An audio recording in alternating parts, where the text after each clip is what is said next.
Thank you so much for clicking on the video.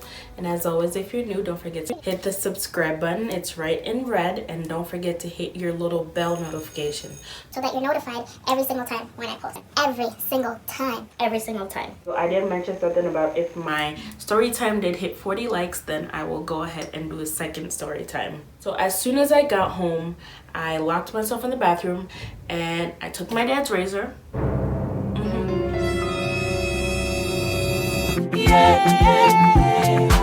Now you the blessed fine bobo with fine wifey and fine baby. You the bless me on a regular.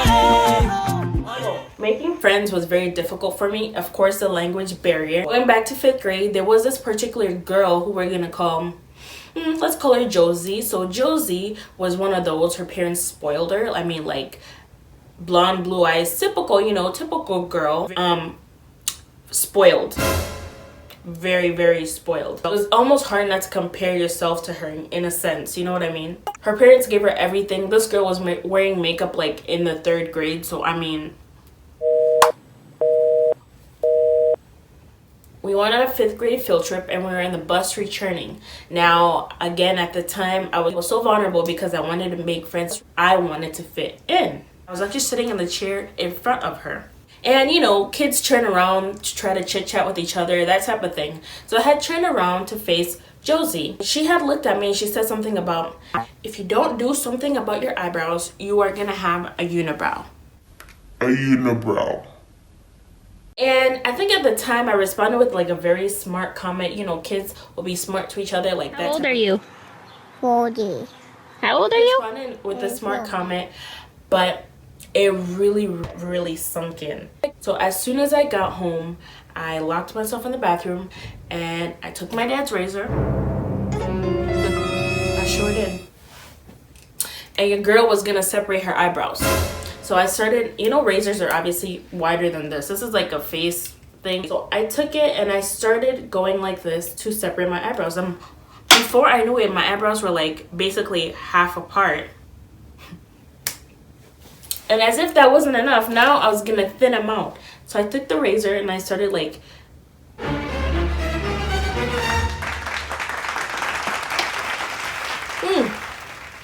Before I knew it, one eyebrow was gone. So I had basically removed one whole eyebrow. So that's when I knew I screwed up. So I called my oldest sister, like, I'm here. I opened the door. I'm like, hey, please come here. She comes in, she's like, oh my goodness, where is your eyebrow? So as you can probably imagine what was gonna happen next, she had to remove the second eyebrow. So I basically had no eyebrows. My older sister was still pretty young too, and she didn't really have like a really good like makeup collection or kit or anything like that. So she had like that #1 black pencil, like eyeliner pencil. As you can imagine, she had to draw in my eyebrows for the next month and a half until they grew back. So here I am, 5th grader, going to school with jet black thin eyebrows. And I'm sure the teachers are probably thinking, what in the eyebrow is going on with that girl? Like, what is going on? You know, like I probably look super stupid.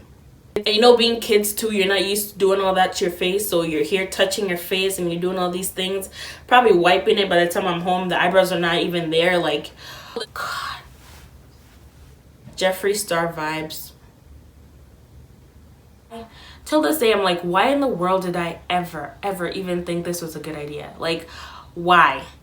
Words definitely do have power, so it's very important to be careful, because when you're a kid, honestly, anything goes. And thank God that I had my sister who at least had something to draw my eyebrows in while they grew out. Shout out to you.